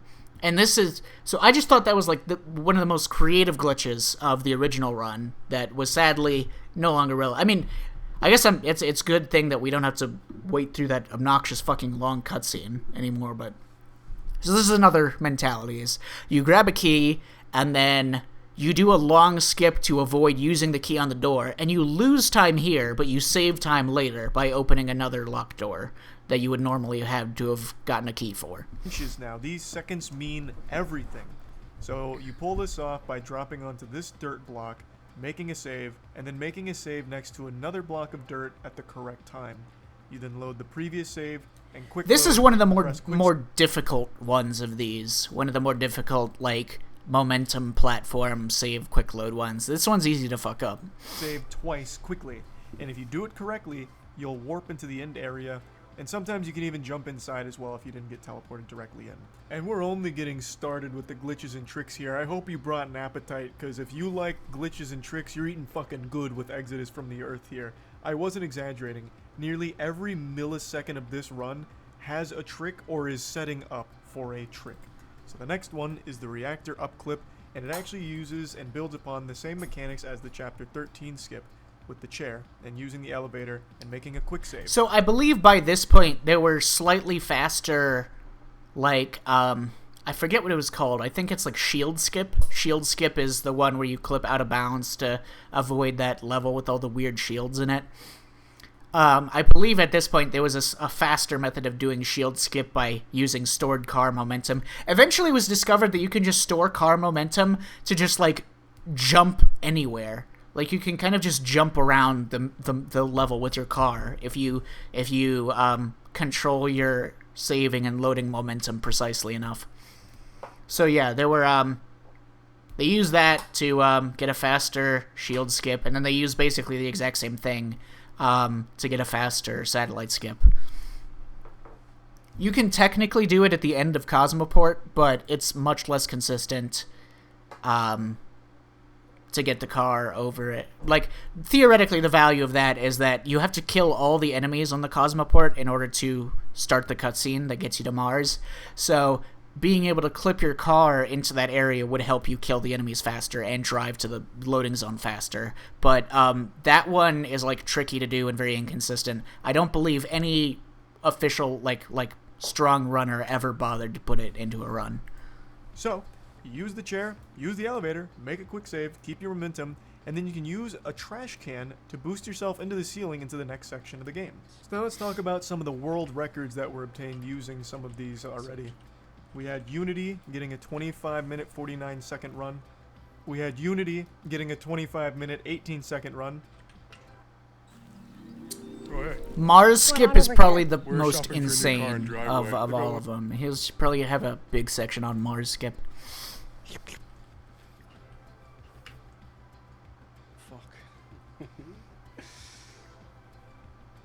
We had Unity getting a 24-minute, 40-second run.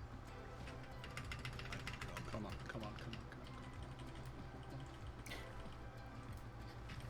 Let's fucking go, dude. Oh. I'm coming. Activate the robots. G fucking G. I think you're starting to notice a pattern. Unity's out there playing patty cake with his own world records right now. And these runs are beautiful. I mean, just look at how these are going.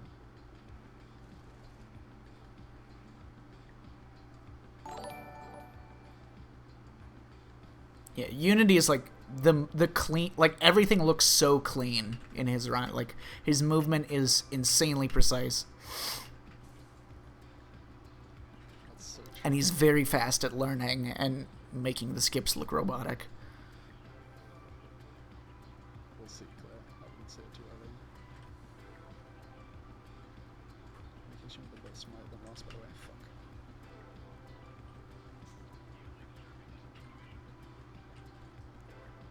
But it wasn't just Unity. There were still so many other talented runners that weren't far behind, and in fact, even leaped ahead.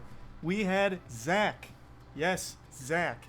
With a 24-minute. Okay, see, this is like my like smooth barrel. Like I could no longer like keep up with the not that I was ever keeping up, but like where the refinement of the routes became beyond my capacity, because like Zach. I never even bothered to do this. Yes. This optimized room Zach, clear with a where you kill all these 24-minute, guys like 38-second immediately. speedrun, squeaking out a stinker to get the world record here from Unity. And then we also had some new implementations with prop surfing. So towards the end of the game, you can use a box to help you drop through a depth barrier instead of warping around the stairs, and it saves quite a bit of time. It's like 20 seconds. But it's not easy, and the box can easily break, so it's kind of a risky thing to do.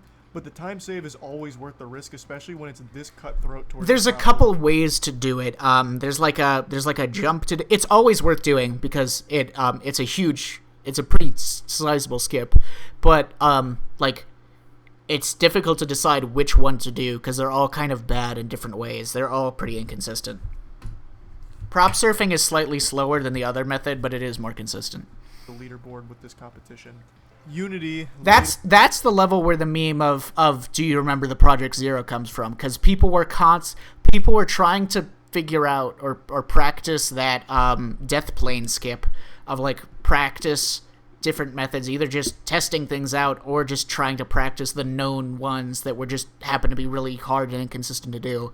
And every time you quick load and make another attempt, it resets the dialogue for the area.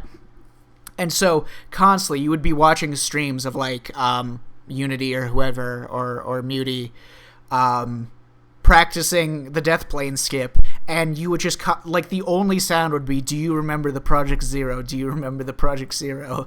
Because that's just the only audio that's playing. The prop surfing in a run, and he got a world record with it with a 23-minute 51-second run.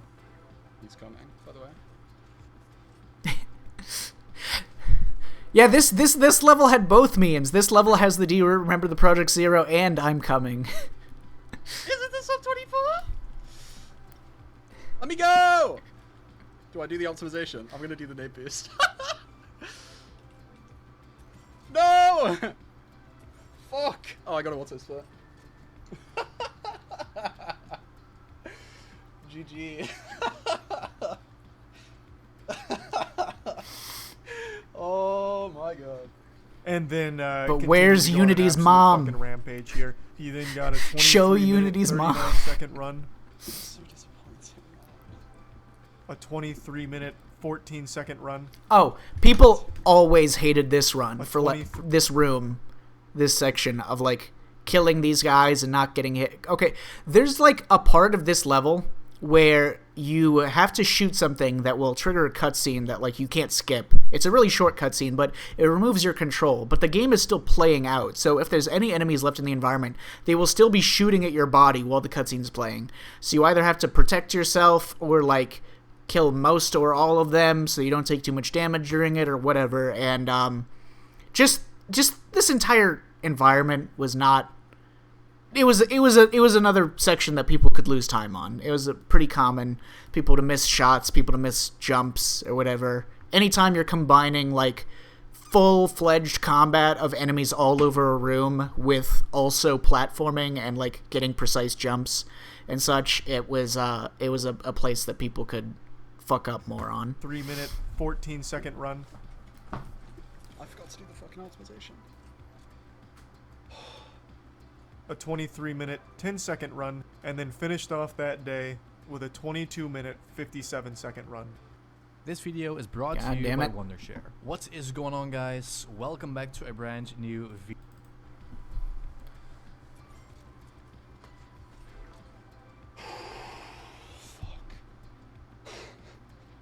Oh my god, dude. That was so close. Let's fucking go, dude. Jesus Christ.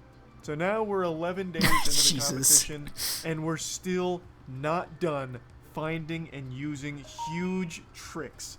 So, Mars Skip was is found. insane for like when it came in the competition in just the last couple days, like the last 3 or 4 days. It's just insane for so many reasons. The concept is insane. It looks fucking nuts. The application, and it's actually a pretty big time save. So, and this one is such an absolute clusterfuck of a trick. This combines like everything all together. Everything ever learned throughout the entire history of the human race gets combined into this fucking skip, basically. I guess not the skip so much, but really the whole level of Mars is such a wild experience to watch, because there's so much going on all the time. Even outside of what I'm about to talk about with the box launches, there's just some really precise jumps that need to be done, as well as like enemies that they fight through that could just instantly kill you sometimes for no fucking reason. Yeah. Like there's a jump you have to make off of a plant sphincter, like there's this little anus plant. okay, yeah, there's lots of shitty jumps in this. Like Brownie Skip has a couple shitty jumps. There's like different routes of slightly optimizing Brownie Skip, but they all involve one shitty jump or another. Like even just starting Brownie Skip, you have to like do like a forward and rightward backward angled jump plus crouching, or you can try to do like a super optimized bunny hop from forwards towards a ledge. The bunny hop is slightly faster, but it is incredibly hard. But they're both kind of like fucked up. A pretty tight jump on that actually becomes a run killer for quite a few great runs. Like, there's just nothing easy about it. It is just unforgiving. But let's talk about the Mars skip using the boxes. So, this uses very similar tech to the elevator skips. It's carrying over momentum and uses that to launch you. And you can launch extremely far by using the boxes on Mars. So what you do is you use grenades to prevent the boxes from opening, and then you detonate them at the right so you have to time it precisely, because if you're... Okay, this is another one of those game state things. So if you're standing on a box, just standing on it, and you look down, and you press the button to open it, sometimes the weight of your body will make it stay closed, and sometimes it will open and shove you off. There's no consistency to it. It's just how the game state loaded the physics. So basically, when the game is functioning normally, so most of the time, when you open a box, when you open a crate while standing on it, it will actually shove you off. So you have to precisely time your grenade toss, because if you just throw a grenade at the surface while you're standing on it, it will bounce off. Obviously, it's a fucking grenade. But if you throw the grenade on it and then press the open button at the last possible moment, while the crate lid is trying to open, it will like change how the physics interacts, and rather than bouncing off, the grenade will just stick to it. But you have to do it, like, make sure you don't do it too late so the grenade doesn't bounce off, but you don't do it too early so the lid doesn't like open too far. Because if it opens too far, then it'll be like slanted, and then a lot of the times the grenade can just fall off, and then it's no longer keeping the lid shut, and then the skip won't work. So that's like the first hurdle of the execution for this. Time to give you a huge launch, kind of like the elevator skips. Yeah, so then you detonate it, and this is another thing that some crates are more consistent than others. There are like theorized launches for Mars 2 that you could do. They were like there were videos on the Discord of people doing crate launches in the second Mars level, but I don't think any of those ever got used in an official run because there was no good consistency to it, and like the game state problems were way worse for those crate launches because a lot of the times when you would blow up the grenade, it would just not open the fucking crate lid immediately. Like, it would still continue to act as though... From some of my own independent testing, the lift that has the car in the garage, in the dam, that you can hit the button to make it go up and down, I did some testing with it by putting I would collect wooden boxes from throughout the entire dam level and put them underneath it, like stack a Jenga tower of them while the lift was up, and then lower the lift, and then it would like hit the Jenga tower boxes and stop moving.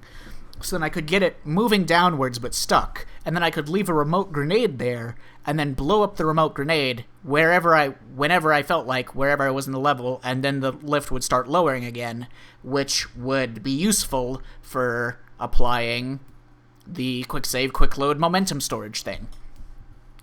The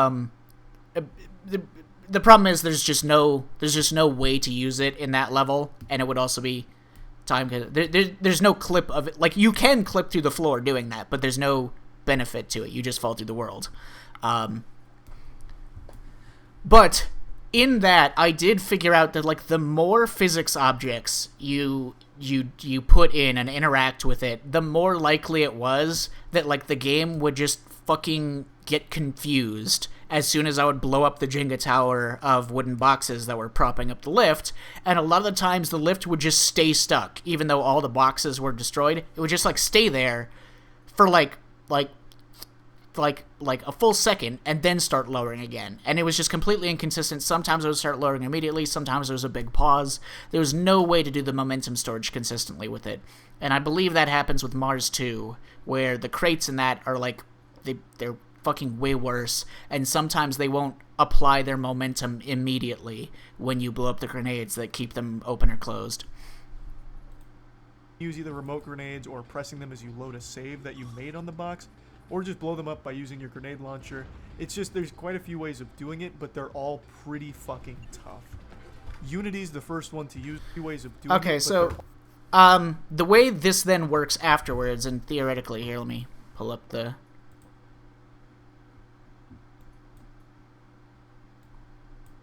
So the way this would work is like you get like a save A, which is like you standing on the box, because you need one of you standing on the box so that you're on the platform at some point.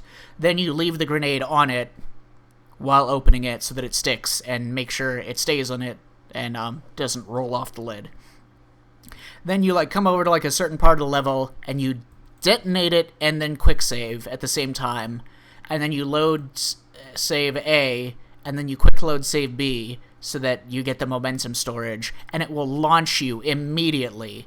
And you don't control the direction. Like, the direction you get launched, no matter what direction you're facing, is always the momentum direction of the lid opening, which is fixed. So you always get the same launch from whatever position you launched from.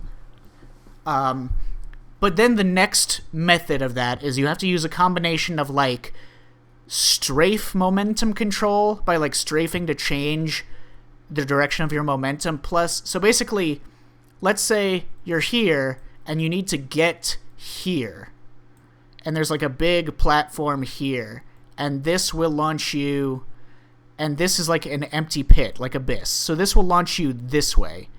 So you need to launch, and then you need to hit a quick save here and then load it so that you can cut your momentum.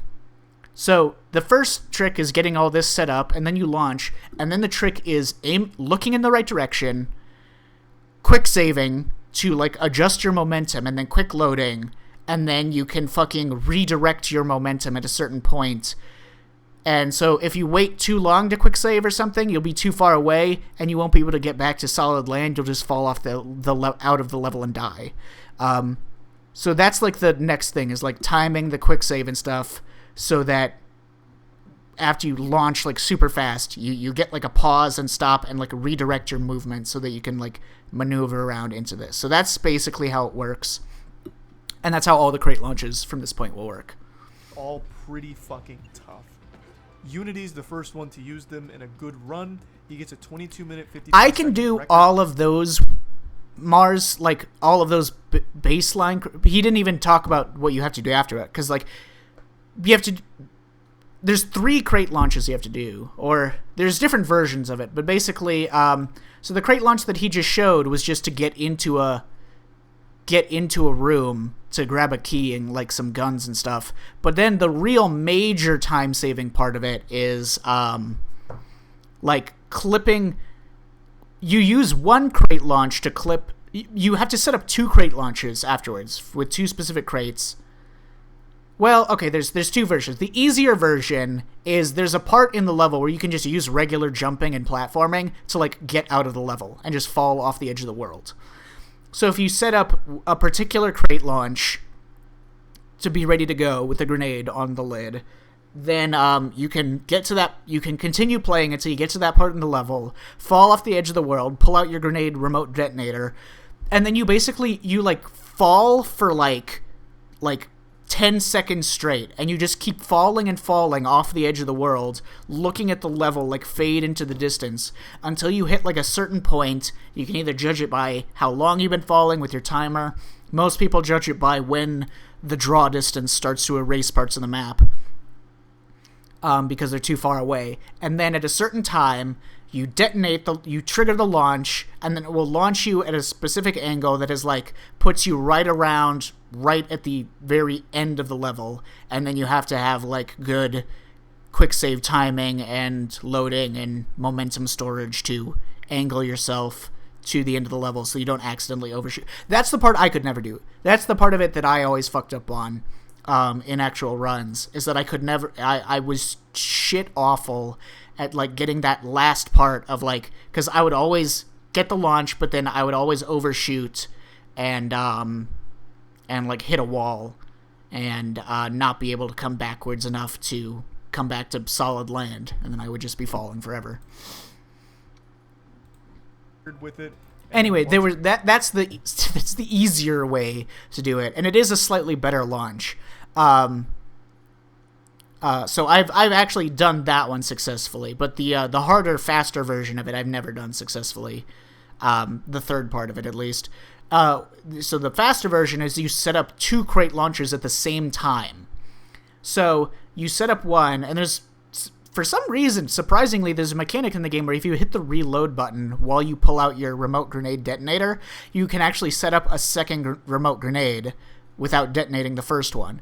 So then what you have to use is you have to use a precisely shot grenade launcher shot to go over the level and hit a place so that it will collide with your first grenade on one of the crates, so you can detonate one grenade separate from the other by manually hitting it with an explosive.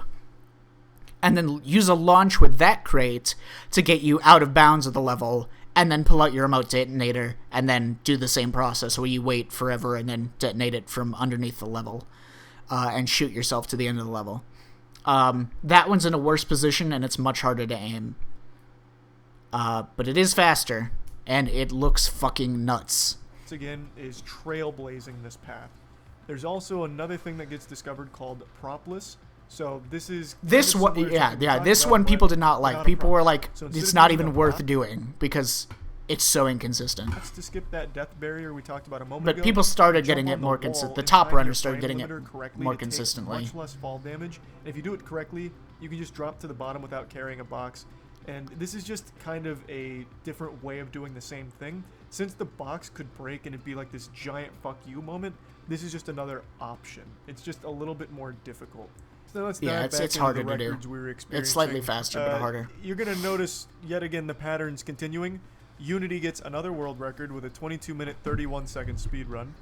Unity comes back because he was mad at Unity and said, I want Unity to do better, so he did. Okay, see, that's what it looks like in motion. Unity comes back because he was mad at Unity. You load the save, you hit the launch, and then at a certain point you save the game, and then quick load it, and then the quick load will allow you to load your current momentum, but, like, fucking redirect it.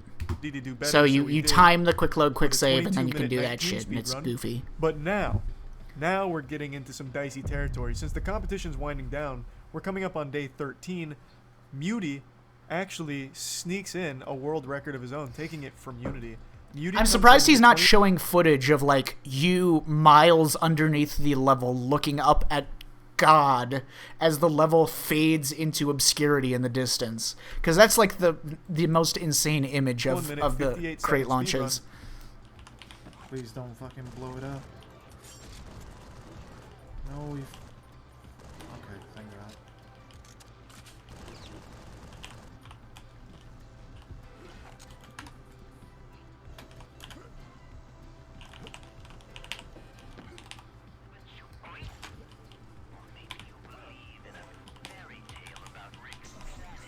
Okay. I'm trying to see if I show up in any of this footage. For the last couple of days, I was just having more fun watching the top runners. It's only -4, chill. Fresh meat.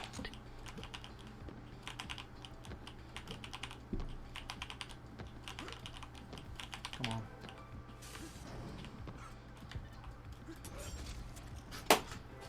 Timer didn't stop. That was 21. That was fucking 21. Let's see. What skips are still left? That's fucking no. He never talked about... I think a lot of the car cutscene skips were already known about. And they basically just apply the same way that all the hitboxing's already talked about with the car. Why do I get to fucking break a minute barrier too? The next one was like... Oh my god. Completing the early part of the game without getting a weapon. We're in the fucking fourth quarter, the final stretch, and Muty just took the world record.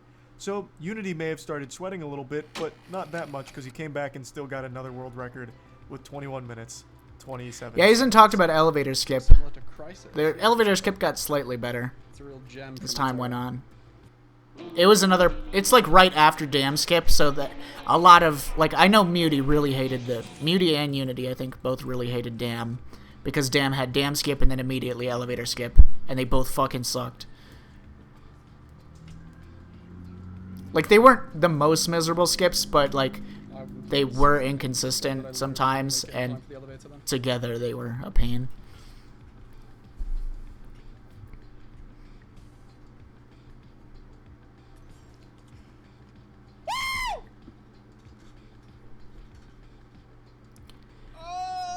Okay, and then we started seeing yet another new piece of used called Corp Launch. You can launch your corpse into the next cutscene. Yeah, and into load the your next last checkpoint, which has into a the next car car to cutscene reset specifically, state, the car similar to respawn. Wormhole, which teleports you forward and skips a wall. So this isn't similar to Wormhole. This is more similar to... Oh, shut up. This isn't similar to Wormhole. Wormhole, like I said, is a totally unique factor that nothing else in the game works like, because it actually acts like your body went further than it did. This is just launching your body into the next cutscene trigger, or into the next, like, checkpoint. So this one makes more sense. Which saves around 20 seconds. Yet another 20-second time save is still being discovered and used towards the end of these runs, and it does make all the difference in the world. To do the corpse I'm launch, surprised he never mentioned elevator skip, because elevator skip is more than 20 seconds you need an saved. assault rifle, so it's a little slower than the 20 seconds, but even still... And it's also a another time goofy save skip that starts that's getting not... used. doesn't Unity work like comes anything back else. Again. He gets a 21-minute, 12-second run. That's not a gold, but GG. Fuck. Oh, I want the fucking sub 21, man. And then we get our final world record. Our very first sub 21. Unity gets an absolutely historic 20-minute, 58-second run that combines everything ever. Everything the community had learned over the course of 14 excruciating days of discovery and trials and tribulations. Unity combines... I gotta say, this entire experience was fucking fantastic. It would be exhausting to do this once a month and like have 2 weeks out of your month just be not being a human, but it was still fucking incredible. Again, like I said, never in my life, been in like fighting game communities, been in other things, never experienced sweat to this degree and like just feeling the sweat of an entire community. Fucking Sigma grind set shit.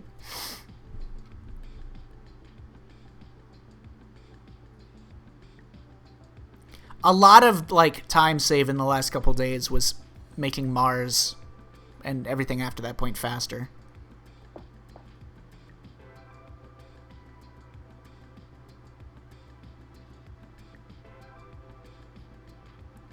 That's actually, so there's a couple, like anything that involves a moving platform, it doesn't really matter how quickly you get there, because you have to wait until the platform starts moving. So that's actually, in the final version of the skip, this is the one room where until you kind of get a breather, because until you get to the dirt blocks, nothing you do matters. Because even if you do it as fast as possible, the room up to that point, you still have to wait for the dirt blocks. It'll just be sitting around in your hands waiting for it to be in the right position. So it's the one time that people get to be like, oh, I'll just chillax. And it's not a huge wait. It's like a couple seconds of waiting if you do it really fast versus if you just kind of do it nonchalant.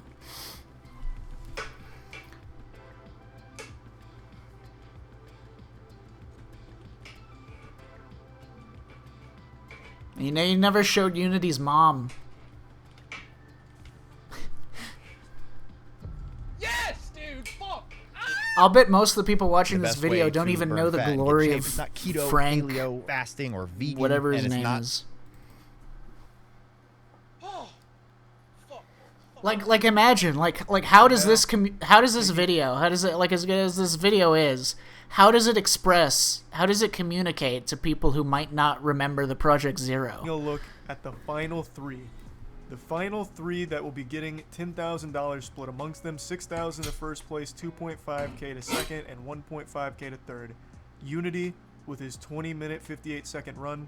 Muty coming in second with a 21-minute, 15-second run.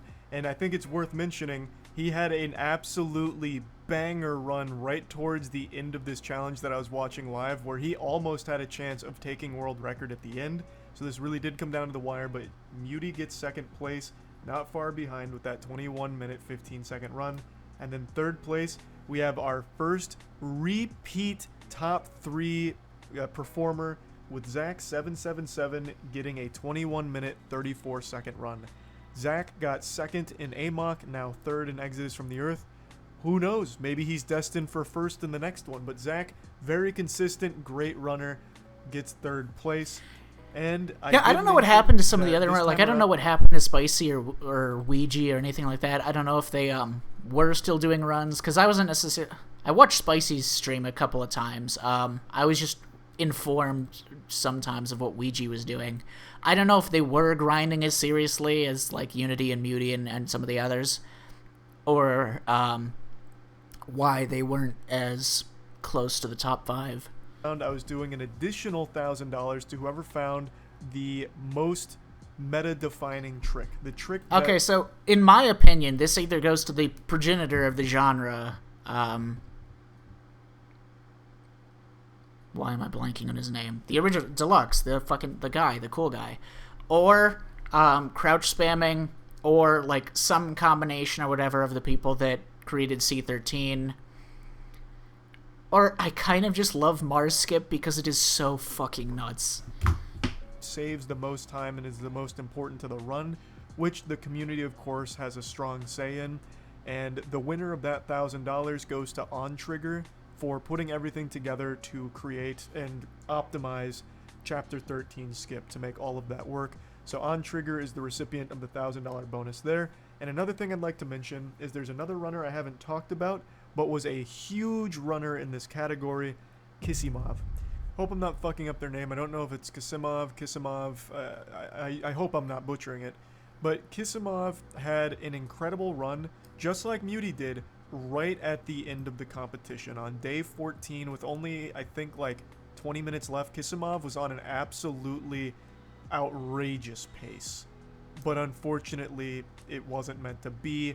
Kisimov finished the competition in 4th, just barely, but right after this is where I always fucked up, is that I didn't get like the right launches at this pace, and then I would not time and be able to recontrol. I always got like bad launches here. Right after the competition, so I was never above this space. Kisimov got first place and is right now the current world record holder for Exodus from the Earth, but that was in overtime. That was post game. That was the end credits epilogue scene right there. So wasn't enough. Gotta show you like how much the high, fucking, like coming down the withdrawal, the Exodus-y withdrawal. I did not even know about this guy. Or I did not know that he took first place. I knew he was on the leaderboards, but I did not know that he took first place after that. I didn't look at the leaderboards after the weeks were over. Extraordinary runner who is now the world record holder for this game. Overall, this competition was amazing. This was one of the most fun speedruns I got to watch. All of the tech, all of the discoveries being rapidly found in the Discord server every single day, everyone working together to optimize and improve and push it to its absolute limits. I couldn't be more satisfied with how this worked, and I'm extremely excited for the next $10,000 speedrun challenge.